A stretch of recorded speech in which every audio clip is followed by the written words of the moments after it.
Hello, સ્વાગત કરું છું મિત્રો આપ સૌનું મારી યુટ્યુબ ચેનલમાં. તો આજના વિડીયોમાં આપણે ક્વેશ્ચન નંબર 5 ડિસ્કસ કરીશું. એટલે કે એમાં જેટલા પણ ક્વેશ્ચન છે તો એ આપણે સોલ્વ કરવાનો પ્રયત્ન કરીશું. જો તમે મારી ચેનલમાં નવા છો તો પ્લીઝ સબસ્ક્રાઇબ કરી દો.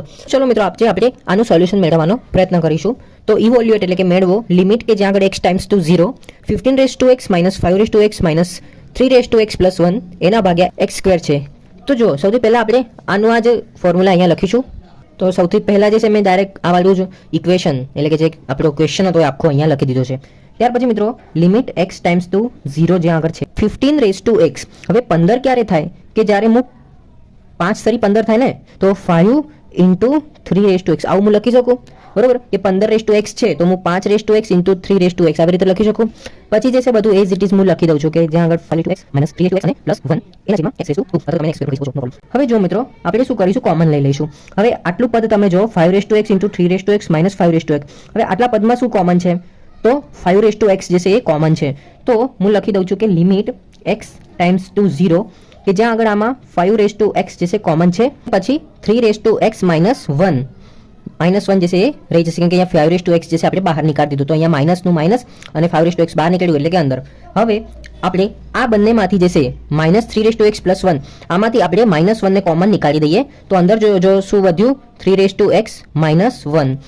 કરેક્ટ? અહીંયા સુધી ખબર પડી ગઈ મિત્રો. અને નીચે x² જે છે એ તો આપણે એઝ ઇટ ઇઝ રહેવા દીધો. ત્યાર પછી મિત્રો આપણે શું કરીશું, લિમિટ x ટાઈમ્સ ટુ 0. હવે આ બંનેને આપણે થોડું અલગ પાડી દઈશું. મીન્સ કે 5 x - 1 × 3 x જે છે એ બંનેમાં કોમન છે એટલે આમાં પણ જે છે આપણે 3 x - 1 કરી દઈશું. હવે જો મિત્રો x² છે તો હું આવી રીતે લખી શકું કે ભાઈ x × x. હવે જો મિત્રો તમને આમાં એક સૂત્ર મૂકવાનું રહેશે. એ સૂત્ર કંઈક આવું છે કે જુઓ, જ્યારે તમારું લિમિટ x ટાઈમ્સ ટુ 0 હોય a⁻x - 1/x હોય ને તો આની વેલ્યુ log a ના ફોર્મેટમાં થઈ જાય. તો હું આવી રીતે લખી શકું log 5 × વાપસ અહીંયા પદ જે છે એવું જ છે તો log 3. અહીંયા જે છે આપણો આન્સર આવી ગયો છે. ત્યાર પછી આપણે બીજા નંબરનો ક્વેશ્ચન સોલ્વ કરવાનો પ્રયત્ન કરીશું કે જેમાં ઇવોલ્યુએટ લખ્યું છે કે ભાઈ limit x times to infinitive વર્ગમૂળમાં x² + x + 1 - x. ઓકે, તો સોલ્યુશનમાં કંઈક આપણે એવી રીતે લખીશું કે limit x times to infinitive. હવે જુઓ અહીંયા -x છે તો હું આને +x વડે ગુણીશ અને ભાગી દઈશ. પ્લસમાં આપણે ગુણ્યું છે અને ભાગ્યું છે. ઓકે મિત્રો, આમાં તમને એક વસ્તુ ખબર હશે કે જ્યારે a - b અને a + b હોય તો શું થાય, a² - b². આ limit x times to infinitive. અહીંયા જુઓ a એટલે કે તમે આને કન્સિડર કરો x² + x + 1 અને b એટલે કે આ x. તો a² વિચ મીન્સ કે અહીંયા આવશે x² + x + 1 એનો હોલ સ્ક્વેર માઇનસ આવશે b² which means x². Okay, અને ત્યારબાદ આ વાળું જે નીચે વાળું પદ જે છે એ હું એઝ ઇટ ઇઝ લખી દઉં છું x² + x + 1 + x. અહીંયા સુધી ખબર પડી ગઈ. ત્યાર પછી મિત્રો હું શું કરીશ કે આ જે x² જે છે, ઓકે, આ વાળું વર્ગમૂળ અને આ x² નીકળી જશે. એનો મતલબ આ વર્ગમૂળ અને આ સ્ક્વેર જે છે એ નીકળી ગયું છે. કરેક્ટ? હવે જુઓ તમે અહીંયા જોશો x² અને અહીંયા -x² છે એટલે કે પોઝિટિવ નેગેટિવ છે તો નીકળી જશે. વાપસ x times to infinitive limit. હવે અહીંયા તમે જુઓ મિત્રો, અહીંયા x² + x + 1 છે. અગર હું આમાંથી x² અગર બહાર નીકાળી દઉં છું વિચ મીન્સ કે x + 1 જે છે એ તો ઉપર છે જ. કરેક્ટ? હવે આમાંથી x² જે છે હું બહાર નીકાળી દઉં છું. એનો મતલબ x² બહાર નીકાળી દીધો તો 1 + x/x² + 1/x² અને આયરો +x તો છે જ. કરેક્ટ? હવે limit x times to infinitive. અહીંયા જે છે હું શું કરીશ, x જે છે એને કોમન નીકાળી દઈશ. તો x અગર હું કોમન નીકાળી દઉં તો +1/x થઈ જશે. અને અહીંયાથી હું આ x² ને તમે જુઓ તો અહીંયા સ્ક્વેર છે ને આનું વર્ગમૂળ છે. ઓકે, તો આ બંનેમાંથી x જે છે નીકળી જશે અને x અગર હું સામેથી કોમન નીકાળી દઉં છું તો મારી જોડે આમ x જે છે બહાર આવી ગયો. ત્યાર પછી આ જે છે વર્ગમૂળ એ તો આનું છે જ, આખું નથી ગયું છે, બરાબર?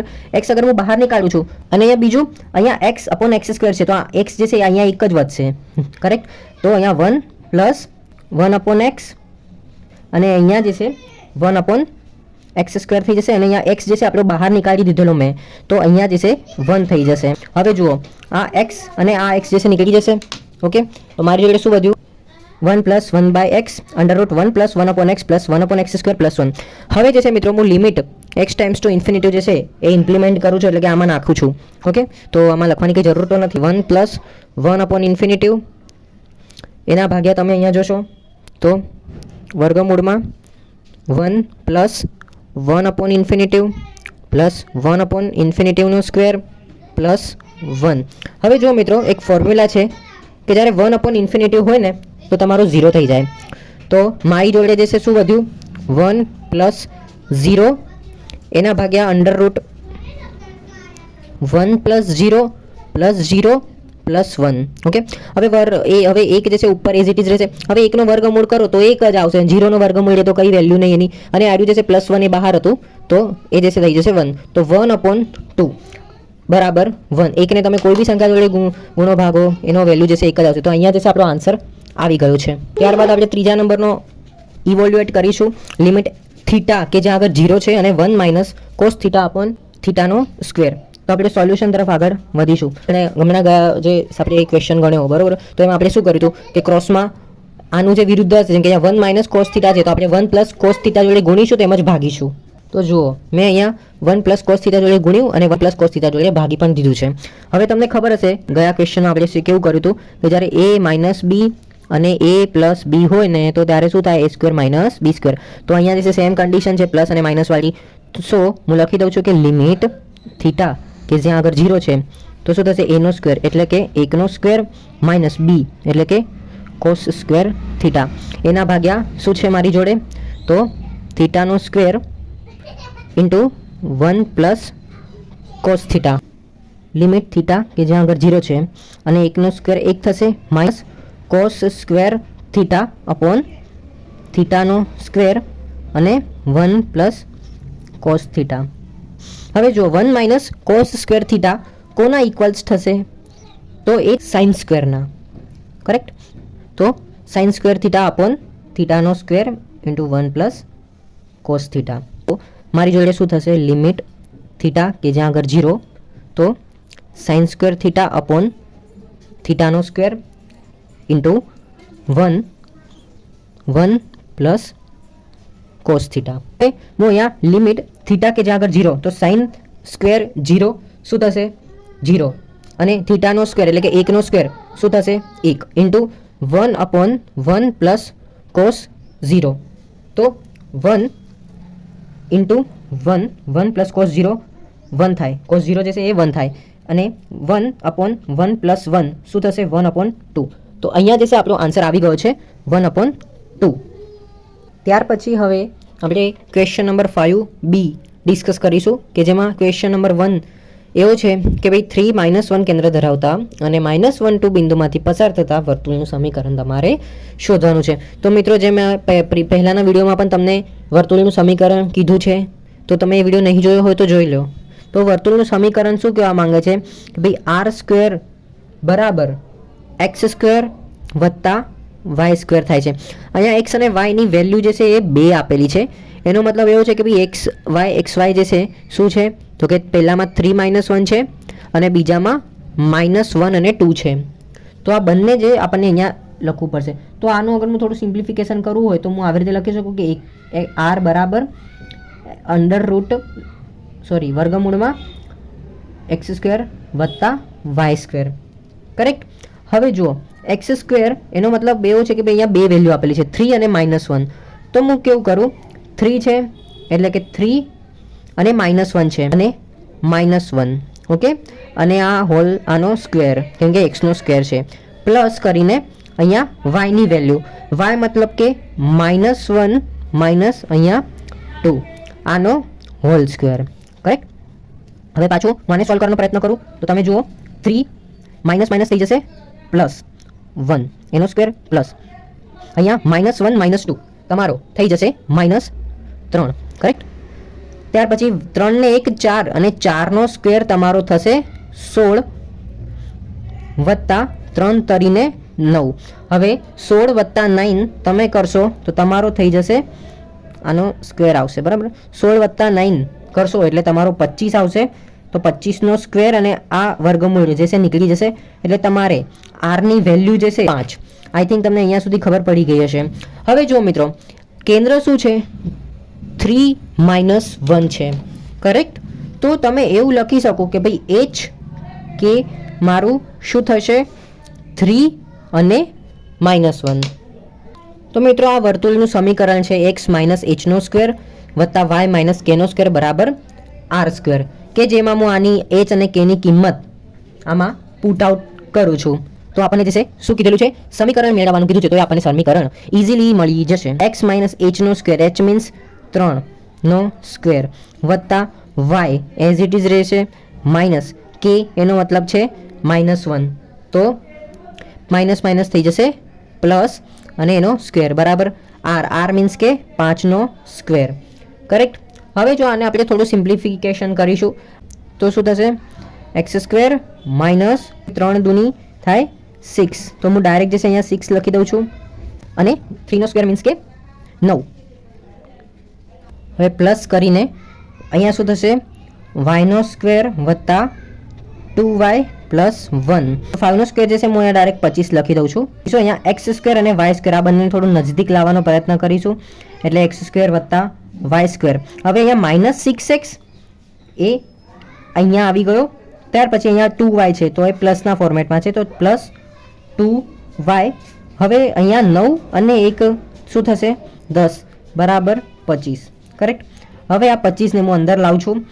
તો અંદર લાવીશું એટલે માઇનસ થશે, એટલે કે +10 અને -25 શું થશે? -15. તો -15 બરાબર 0. તો આ સમીકરણ આપણને મળી ગયું છે. તમારો બીજા નંબરનો ક્વેશ્ચન હું તમને એઝ અ હોમવર્ક તરીકે આપું છું. કેમ? કારણ કે આપણે જે છે 2-3 ક્વેશ્ચન આવા જે છે આપણે સોલ્વ કર્યા છે. તો હું એવું માનું છું કે તમને આ વાળો ક્વેશ્ચન આવડી જ જશે. અને જો તમને આવડે તો પ્લીઝ કમેન્ટ કરીને મને બતાવજો કે હા મને આવડ્યો. અને જે તમને સમીકરણ આવે એ પણ જે છે મને કોમેન્ટ કરીને બતાવજો કે ભાઈ મને આ વાળું સમીકરણ જે છે આવ્યું છે. તો ક્વેશ્ચન કંઈક આ પ્રકારે છે, એટલે કે એક્ઝામ્પલ એવું છે કે ભાઈ વર્તુળ x સ્ક્વેર વત્તા y સ્ક્વેર વત્તા 8x માઇનસ 6y માઇનસ 3 બરાબર 0ના બિંદુ -2 અને 2 છે, બરાબર. તો તેના પાસેના સ્પર્શક અને અભિલંબના સમીકરણ તમારે શોધવાના છે. તો આ હું તમને હોમવર્કમાં આપું છું. ત્યારબાદ આપણે લાસ્ટ ક્વેશ્ચન ત્રીજા નંબરનો સોલ્વ કરવાનો પ્રયત્ન કરીએ.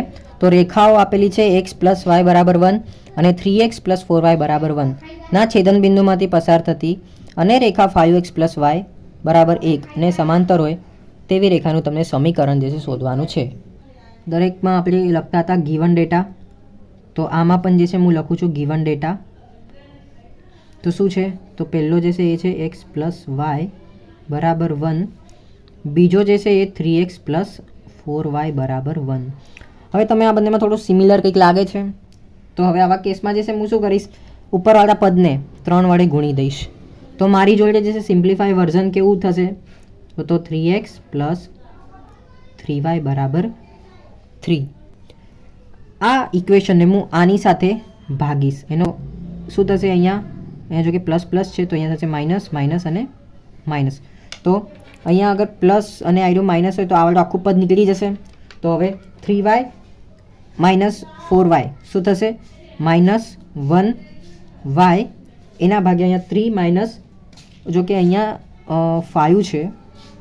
અહીંયા મારે એક્ઝામ્પલમાં જે ભૂલ થઈ ગઈ છે, અહીંયા 3x + 4y બરાબર 5 છે, બરાબર. અહીંયા શું છે? 5 છે. તો 3 - 5 થશે તમારો -2. હવે માઇનસ માઇનસ બની જગ્યા ઉપરથી ઉડી જશે. તો મારી જોડે આવી ગયો ઇક્વેશન y બરાબર 2. હવે આ y બરાબર 2 ને હું અહીંયા સમીકરણ 1 આ વાળું જે છે એમાં મૂકીશ. સો મારી જોડે શું આવશે? x + y બરાબર 1 છે, બરાબર. આ વાળું સમીકરણ એમાં હું અગર y બરાબર 2ની કિંમત મૂકું છું તો x + 2 બરાબર 1. તો મારી જોડે x બરાબર 2 આમ જતો રહેશે તો શું થશે? મારો x બરાબર થશે -1. તો અહીંયા x બરાબર -1 આવી ગયું છે.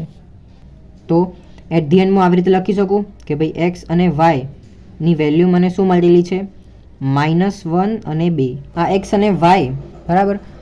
તમે અહીંયા કોન્સન્ટ્રેટ કરશો તો છેદન બિંદુમાંથી પસાર થતી રેખા કઈ છે? તો એ છે 5x + y બરાબર 1 છે. હવે હું આ એકને અંદરની બાજુ, તો મારી જોડે થઈ જશે 5x + y - 1 બરાબર 0. હવે સમીકરણ શોધવા માટે મિત્રો હવે આનું આપણું સિમ્પ્લિફાય વર્ઝન કેવું થશે? આમાં આપણે લખીશું 5x + y - k બરાબર 0, કે જ્યાં આગળ આપણે x અને y ની કિંમત જે આવેલી છે -1 અને 2 એ અહીંયા પુટ આઉટ કરીશું. તો આપણું થઈ જશે 5 - 1 + y એટલે કે 2 - k = 0. આપણે 5 × -1 કરશું તો -5 પ્લસ 2 તમારો એઝ ઇટ ઇઝ રહેશે -k બરાબર 0. હવે -5 + 2 શું થશે? -3 - k બરાબર 0. માટે હવે હું -3 ને આમ લખું છું અને આ -k જે છે આમ જશે, એટલે કે આમ મારી k ની વેલ્યુ શું આવી ગઈ છે? -3. હવે મિત્રો ગૌર કરજો, આપણે ક્વેશ્ચન શું છે કે ભાઈ સમાન આ સમીકરણ શોધવાનું છે. આપણું સમીકરણ આપણું સિમ્પ્લિફાય વર્ઝન આ વાળું હતું, 5x + y - k. તો હું અહીંયા લખું છું આપણું સિમ્પ્લિફાય વર્ઝન શું હતું? 5x + y - k બરાબર 0. k ની વેલ્યુ જે છે -3 છે, કરેક્ટ? તો હું લખું છું 5x + y માઇનસ છે તો થઈ જશે +3 બરાબર 0. તો આ જે છે આપણું સમીકરણ આવી ગયું છે. આઈ હોપ તમને ખબર પડી ગઈ હશે. Thank you so much for watching my video.